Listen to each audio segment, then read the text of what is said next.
Você sabia que existia um plano antigo para criar um universo cinematográfico da Marvel antes mesmo do filme do Homem de Ferro existir?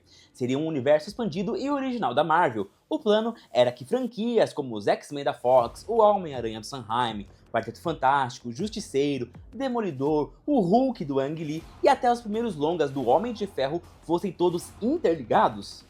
Tudo isso antes do Kevin Feige e a diretoria da Marvel lançarem a fase 1 e juntarem todo mundo no filme dos Vingadores de 2012. Se você já acompanhava os filmes da Marvel naquela época, essa ideia nem parece tão absurda assim. Pensa bem, naquela época, essa história de universo cinematográfico ainda nem existia, mas para a gente seria super normal se a Torre dos Vingadores aparecesse do nada no fundo do Homem-Aranha lá do Andrew Garfield. A galera até entrava na fila da Comic Con só para perguntar: vem cá, o Tobey Maguire vai aparecer no filme do Homem de Ferro? Já faz muito tempo que tudo isso rolou, mas a parte mais louca é descobrir quantas vezes esses filmes antigos da Marvel realmente se cruzaram ou pelo menos tentaram. São detalhes que acabaram perdidos no tempo e que a gente só foi resgatar agora. Então, no vídeo de hoje eu vou mostrar tudo o que a gente achou sobre o MCU antes do MCU que acabou sendo abandonado. Stan Lee! Os dois grandes sucessos de bilheteria que realmente colocaram a Marvel no mapa e criaram a franquia que a gente conhece hoje foram Blade, lá em 1998, e o primeiro X-Men no ano 2000. E por mais que esses filmes tenham ganhado sequências e expandido seus próprios cantinhos dentro do universo Marvel, a única conexão real entre ele era o próprio Stan Lee. Ele fez aquela participação clássica especial como vendedor de cachorro-quente na praia em X-Men, lá dos anos 2000, e até ia aparecer como segurança na cena de abertura de Blade, mas essa participação acabou sendo cortada. Nessa época, o Stan Lee dava as caras em quase todos os filmes da Marvel. No começo, ele geralmente interpretava ele mesmo, andando pela cidade, soltando umas frases de efeito, ou também aparecia salvando a galera no meio da rua. A primeira grande exceção foi no Quarteto Fantástico de 2005. Lá, ele interpretou o Willie Lumpkin, o simpático carteiro do edifício Baxter. Lembra dessa cena? Já na continuação, Quarteto Fantástico e Surfista Prateado, ele voltou a ser o próprio Stan Lee, tentando entrar de penetra no casamento do Reed e da Sue. Agora, vamos dar um salto direto para o Homem de Ferro em 2008. Muita gente acha que o Stan Lee interpretou o criador da Playboy, porque o Tony Stark vê ele basicamente vestindo a mesma roupa clássica do cara. O Tony até chama ele pelo nome de Hugh Hefner, o dono da Playboy. Só que numa cena deletada desse filme, o Tony percebe o erro e chama ele pelo nome certo, Stan Lee. Ou seja, por muito tempo Stan Lee foi a principal e mais visível conexão entre todas essas franquias. Tanto que durante a fase 3 do MCU rolava aquela teoria forte de que o Stan na verdade seria um vigia ou um Annabelle. Tudo por causa daquela aparição dele com roupa de astronauta em Guardiões da Galáxia Volume 2. Lá, ele aparece conversando com os vigias e até menciona a vez em que foi entregador da FedEx, uma referência clara a Capitão América Guerra Civil. E quando os vigias viram as costas, ele grita: "Ei, espera aí, onde vocês vão? Vocês eram a minha carona para casa." Primeiras conexões. Então, se criou essa teoria de que o Stan Lee era realmente um personagem-chave conectando todas essas franquias, tanto do MCU e pré-MCU, todas juntas em um multiverso. E mesmo agora, não sabemos ao certo se isso já foi por água abaixo ou se a teoria ainda pode se manter. Mas, de volta aos anos 90, antes do Kevin Feige assumir os estúdios Marvel, o cara que era responsável por tudo isso era o Avi Arad. Depois, ele até seria associado com alguns dos filmes da Marvel que foram horríveis e que também foram produzidos pela Sony. Ele foi o responsável principal por licenciar a marca Marvel para vários estúdios diferentes. A ideia dele era ambiciosa, que era lançar diversas franquias que começariam com um grande filme nos cinemas, seguido por uma série de TV e depois um videogame. Tudo isso seria interligado. Essa conexão entre as histórias aconteceria por meio de diferentes formatos de mídia, principalmente através dos livros que adaptavam os filmes. Um ótimo exemplo disso é o livro do Homem-Aranha de 2002, escrito por Peter David, que adaptou toda a trilogia do cinema para a literatura. Ele incluiu participações especiais de outros grandes personagens da Marvel, que, logicamente, habitavam o mesmo universo do Peter Parker interpretado pelo Tobey Maguire. No livro do primeiro filme, em uma cena no Clarim Diário, Peter comenta sobre J. Jonah Jameson ter criado o nome Duende Verde. De repente, Beth interrompe a conversa para avisar que Jameson tinha uma reunião marcada com os dois cientistas renomados, Bruce Banner e Reed Richards. Ou seja, nessa realidade, Reed Richards e Bruce Banner já se conheciam e dividiam pesquisas. O autor, Peter David, publicou esses livros com a aprovação da Sony e da Marvel, através do Avi Arad, logo após o lançamento dos filmes. Isso ajudou a preparar o terreno, já que os filmes do Hulk de 2003 e do Quarteto Fantástico de 2005 estavam se aproximando de suas datas de estreias. Além disso, esse mesmo livro do Homem-Aranha traz uma cena em que o herói salva um homem que acaba se revelando como Jack Murdock, o pai do Matt Murdock, o Demolidor. Assim que é salvo, Jack corre para o telefone, liga para o filho e diz: "Espera até eu te contar sobre o verdadeiro Demolidor que salvou o seu velho." Nós entendemos bem essa referência. Por causa dessa fala, os eventos do filme do Demolidor de 2003 com Ben Affleck, no papel ali do Matt Murdock, aconteceriam vários anos depois do Homem-Aranha de 2002. Afinal, Matt ainda seria uma criança quando Peter Parker começou a agir como herói em Nova York.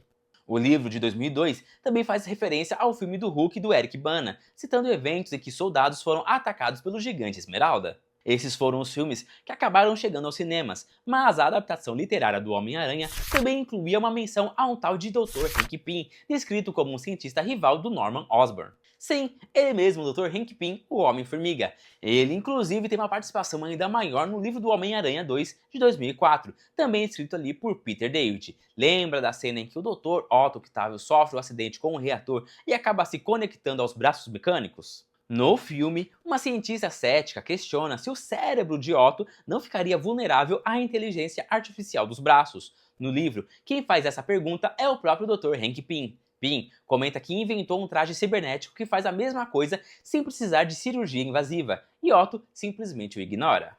Mas aí, o experimento dá errado. No meio do caos, Peter percebe que o Dr. Pym simplesmente desaparece no ar e depois que a confusão acaba, ele ressurge do nada. Obviamente, o Homem-Formiga estava encolhendo e voltando ao tamanho normal para tentar conter a explosão. E isso não é uma invenção de fã. Naquela mesma época, o filme do Homem-Formiga estava começando a ser desenvolvido. Edgar Wright e Joe Cornish tinham acabado de apresentar o projeto para o Kevin Feige em 2004, logo após os direitos do personagem voltarem da Artisan para a Marvel. Essa versão do Hank Pym era exatamente a que estaria no filme do Edgar Wright. Apenas 2 anos depois, a dupla falou sobre o projeto na Comic Con. O problema é que o filme ficou preso no inferno do desenvolvimento por anos. O universo expandido do Sam Raimi. Mas enquanto essa participação do Homem-Formiga ficou restrita aos livros, Sam Raimi deixou claro no cinema que queria que seu universo fosse vasto. E isso fica evidente naquela fala clássica do Homem-Aranha 2 no Clarim Diário. Do que vamos chamar esse cara? Dr. Octopus? Acho péssimo. Lula científica? Ah, ruim. Doutor Estranho? Isso é bom, mas já tem dono. Ou seja, está confirmado, o Doutor Estranho existe nesse universo. O mesmo universo de Tobey Maguire, Willem Dafoe, Alfred Molina e Thomas Hayden, que foram transportados para a linha do tempo principal do MCU em Homem-Aranha Sem Volta para Casa. Quando Sam Raimi voltou à Marvel para dirigir Doutor Estranho no Multiverso da Loucura em 2022, muitos teorizaram que aquele Doutor Estranho defensor do início do filme, com um rabo de cavalo, seria o Doutor Estranho do universo do Tobey Maguire. Mas Sam Raimi fez questão de corrigir isso, explicando que aquele estranho era da Terra 617, um universo diferente da sua trilogia do Homem-Aranha. Ainda assim, o plano de Sam Raimi para o Homem-Aranha era expandir esse universo com outros vilões da Marvel. As participações especiais recorrentes do ator Bruce Campbell na trilogia foram planejadas para serem, na verdade, o mesmo homem, Quentin Beck, o Mistério. O Homem-Aranha o prenderia logo na cena de abertura do cancelado Homem-Aranha 4. Nesse mesmo filme, o ator Dylan Baker, que interpretou o Dr. Kurt Connors, finalmente retornaria para se transformar no vilão lagarto. Existem até boatos que o Sr. Djokovic seria revelado como Kraven, o caçador aposentado, mas esses rumores nunca tiveram muito fundamento. Os filmes do Homem-Aranha do Sam Raimi foram os grandes pilares da Marvel naquela época, muito antes do primeiro filme do Homem de Ferro.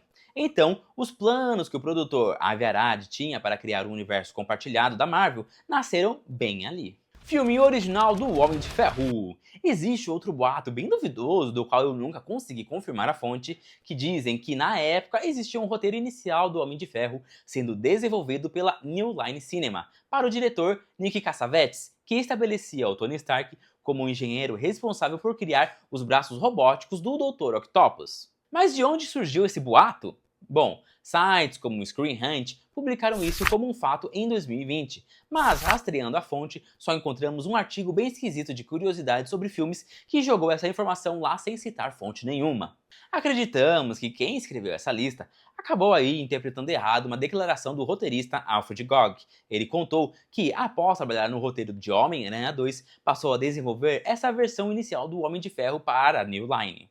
O objetivo do roteirista era encontrar uma explicação científica plausível para construir a armadura do Homem de Ferro, da mesma exata forma que fizeram para criar o chip inibidor do Dr. Octopus. E algum estagiário que estava escrevendo uma daquelas listas de curiosidades para a internet deve ter pensado: então talvez isso signifique que o Tony Stark vai construir os braços do Dr. Octopus.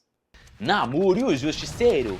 Existe uma participação ainda mais louca e especial, e muito real também, dessa época pré-MCU no livro do Homem-Aranha 2 de 2004, o Namor. Sim, aquele homem em situação de rua que encontra o traje do Homem-Aranha que o Peter jogou no lixo é fortemente indicado como sendo um Namor sem memória.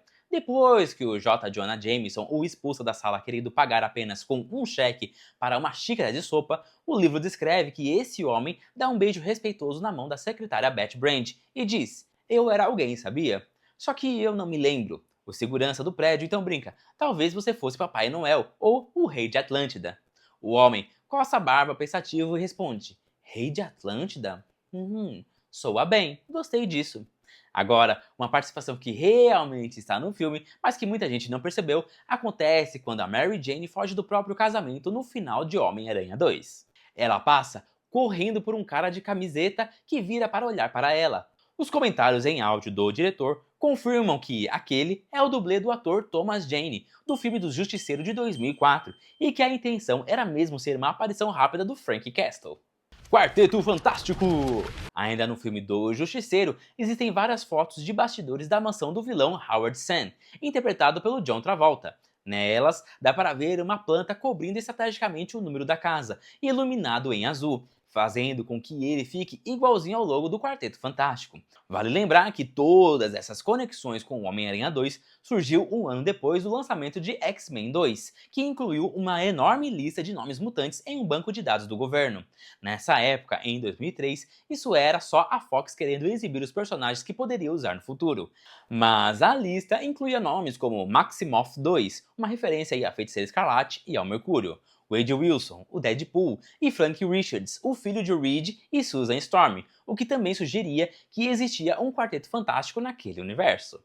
E o mais louco é que o filme do Quarteto Fantástico de 2005 também planejava se conectar com os X-Men. Em uma cena deletada, o Reed Richards estica o próprio rosto para ficar parecido com o Wolverine, tentando mostrar para a Sue Storm como seria um homem mais forte. Mas a grande verdade é que em 2008, com o lançamento do primeiro Homem de Ferro, e antes de Kevin Feige ter o plano totalmente fechado para o universo cinematográfico da Marvel, a cena pós-créditos original com Nick Fury abraçaria todos esses filmes antigos. A fala original do Fury seria, abre aspas, como se acidentes com raios gama, picadas de insetos radioativos e mutantes variados já não fosse o suficiente. Eu tenho que lidar com um garoto mimado que não sabe brincar com os outros e quer guardar todos os brinquedos para si mesmo. Fecha aspas. Ou seja, existiu um rascunho de pré-MCU que juntava o Homem-Aranha do Sanheim, os X-Men da Fox, o Quarteto Fantástico clássico, o Homem de Ferro, Nick Fury, os Vingadores, Doutor Estranho, o Hulk do Eric Bana, o Demolidor do Ben Affleck, o Homem-Formiga do Edgar Wright, o Blade e o Namor sem memória e o Justiceiro.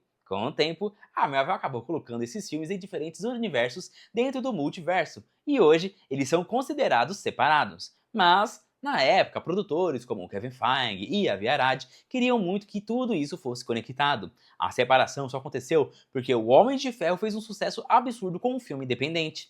Isso levou a Avi Arad a sair da empresa e encorajou Feige e o antigo CEO da Marvel a fecharem o MCU em um sistema próprio, sem ligações com as franquias dos estúdios rivais.